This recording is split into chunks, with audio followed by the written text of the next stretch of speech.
தன்னுடைய விளக்கங்களை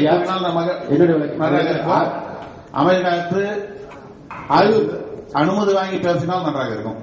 ஆய்வு பெயருக்கு அன்மொழிக்கு தொடரை வைத்துதான் கண்டுபிடிக்க முடியும். தனிச்சொல்லை வைத்து கண்டுபிடித்தால் தவறதாக முடியும்.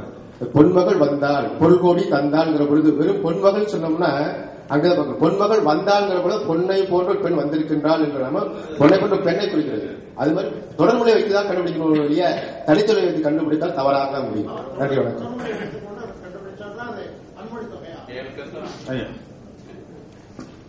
தம்பி அருமையான கேள்வி கேட்டார். அதுக்கு முன்பு ஐயாவுக்கு சின்ன வேண்டுகோள். நீங்கள் பேராசிரியர், இந்த கூட்டல் என்கிற சொல்லை வேறு மொழியில் பயன்படுத்துறீங்க, அது எங்களுக்கு வழிகாட்டாக இல்லை. கட்டுரை தொடர்பான கேள்வி கருத்து சொல்லிட்டு நல்லது நல்லது தம்பி கேட்டாங்க. இப்ப ஐயா சொல்றது சரி.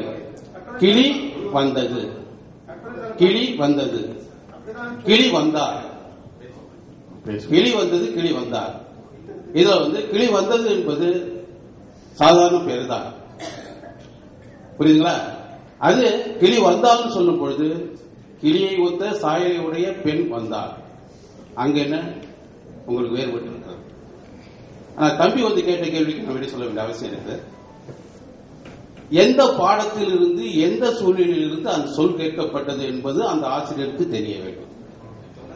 பொற்றொடி என்று பொன்னால் ஆக்கிய தொடியை குறிக்கின்ற பொழுது அது மூன்றாம் வேற்றுமை உருவும் பயனும் உடன்தொக்க தொகை. அதே பொற்றொடி ஆடினால் என்று சொல்லுகின்ற பொழுது அந்த மூன்றாம் வேற்றுமை உருவும் பயனும் உடன்தொக்க தொகையானது மற்றொன்றின் மேல் வந்திருக்கிறது. ஐந்தொகை மொழி மேல் பிற தொகை அன்மொழி. ஐயா இந்த ஐந்தொகை மொழியை சுட்டிக்காட்டியிருந்தாங்க, தம்பி தெளிவாக இருந்திருக்கும். நன்றி, வாழ்த்து. நன்றி. அடுத்த கட்டுரையாக ஐயா அறிஞர் இரா கலிபெருமாள் அவர்கள். அரங்கின் தலைவர் திருவள்ளுவர். நான் பேசப்போகின்ற தலைப்பு தொல்காப்பியர் உவமைகள். என்ன பொருத்தம் பார்த்தீர்களா?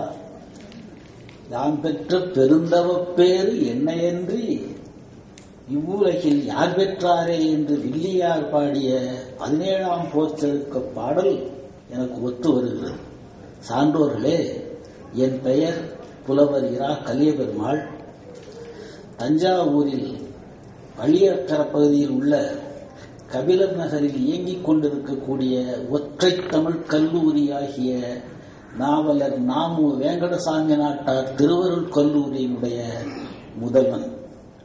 அங்கு பணியாற்றுவதை பேரும் பெருமையுமாக கருதுகிறேன். இது சாலும் என்று கருதுகிறேன். மேலும் என்னுடைய தலைப்புக்கு நான் வருகிறேன். நேரம் குறைவாக இருக்கின்ற காரணத்தால் கொஞ்சம் நான் விரைவாகவே போவேன். நீங்கள் கொஞ்சம் என்னை தொடர்ந்து வர வேண்டும் என்று கேட்டுக்கொள்கிறேன். உங்கள் காதுகளை எனக்கு தாருங்கள். அதிலே தரவுகள் பலவற்றை நான் தருவேன். சிந்தையில் தேக்கி ஐயம் ஏதேனும் இருப்பில் பின்னால் கேளுங்கள் என்று கூறிக்கொண்டு இந்த கட்டுரையை நான் அறிவின்மை என்று எழுதினேன் என்பதை மட்டும் இந்த அவைக்கு அடக்கத்தோடு தெரிவித்துக் கொள்கிறேன். சான்றோர்களே, உலகத்து மக்கட்கெல்லாம் ஓதற்கு எளிதாய் உணர்தற்கு இனியதாய் விளங்குவது அவரவர் தாய்மொழியே ஆகும். உள்ளுள் ஊறி உவட்டெடுக்கும் செந்தேன் வாரதியாய் சிந்தையில் உறைந்து கிடப்பதுவும் அகுதே. அன்ன வகையான் கண்ணுற்று நோக்கின் பண்புகள் மூவர் தண்டமிழ் வரைப்பெனும் இத்தண்டமிழ் கிடக்கை தமிழ்நாட்டாகமெல்லாம் வாழ்ந்த மக்கள் வழங்கிய மொழியாம் செந்தமிழ் மொழியே தமிழராகிய நமக்கு காலையும் பகலும் கையறு மாலையும் ஊர்துஞ்சி யாமமும் விடியலும் என்று பொழுதெல்லாம் உயிர்ப்பாய் நின்று உதவிட வல்லது. உலக மொழிகள் அனைத்தும் எழுத்துக்கும் சொல்லுக்கும் மட்டுமே இலக்கணங்கள் கொண்டு இறங்க நந்தமிழ் மொழியாம் செந்தமிழ் ஒன்றே எழுத்து சொல் என்னும் இரண்டோடும் கூட பொருளுக்கும் இலக்கணம் கொண்டு பொலிகின்றது. செந்தமிழ் இயற்கை சிவனிய நிலத்தோடு முந்துநூல் கண்டு முறைப்பட எண்ணி புலந்தொகுத்த புலவர் பெருமானாகிய தொல்காப்பியர் எழுத்தும் சொல்லும் பொருளும் நாடியவர் என்பதை அந்நூலோடு பழகிய நுணங்குமொழி புலவர் பலரும் அறிவர். எழுத்துக்கும் சொல்லுக்கும் இலக்கணம் வகுப்பது பொருளின் பொருளை புலப்படுத்தற்கே ஆகும்.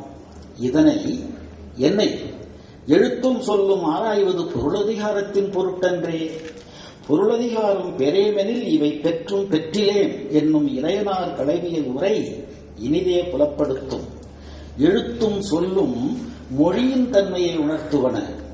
ஏனை பொருள் ஒன்றே அம்மொழியின் பயன்பாட்டையும் பயன்கொள்வார் பண்பாட்டையும் உய்த்துணர்வின்றி உள்ளபடியே உணர்த்துவதாகும். சுருங்க கூறின் மக்களின் வாழ்வியலை தெற்றென தெளிவுறுத்துவதாகும். இப்பொருளதிகாரத்தில்தான் தமிழரின் வாழ்வியல்கள், அறமுதலாகிய மும்முதல் பொருள்கள், அவற்றை உணர்த்திடும் மரபுகள், உயிர்க்கூறுகள், அவையிற்றின் தன்மைகள் என்று இன்னோரென்ன பொருள்களெல்லாம் பேசப்பெறுகின்றன.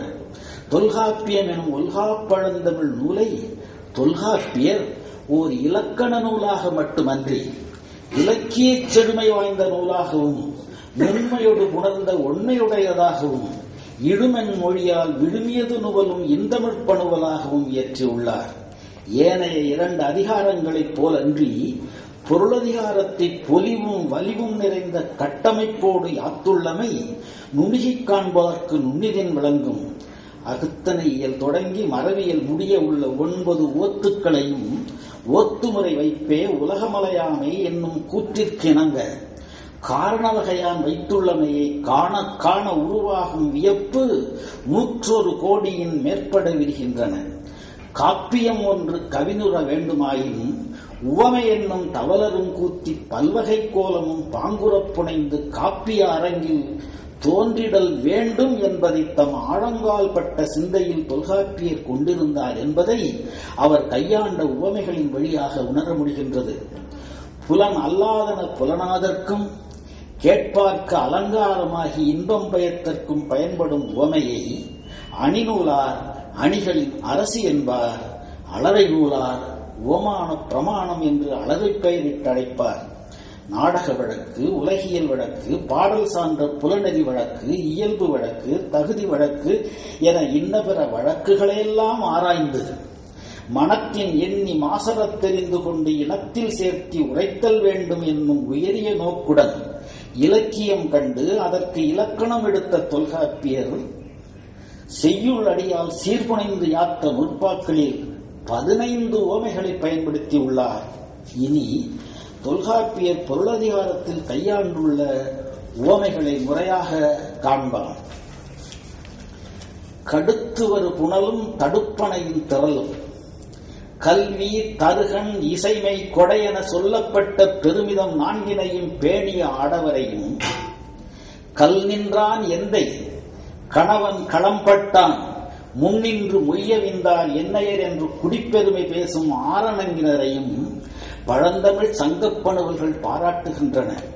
அவ்வகையில் வருவிசை புனலை கற்சிறை போல ஒருவன் தாங்கிய பெருமையானும் என்று தொல்காப்பியர் காட்டும் உவமையில் கடிதாக ஓடி வரும் காட்டாற்று வெள்ளத்தை கல்லணை ஒன்று தடுத்து நிறுத்துகின்ற தன்மையைப் போல பல திசைகளில் இருந்து பாய்ந்து வரும் பகை வெள்ளத்தை தன்னந்தனியனாய் நின்று தடுத்து நிறுத்தும் பெருவீரன் ஒருவனது பேராற்றல் பேசப்பெறுகிறது.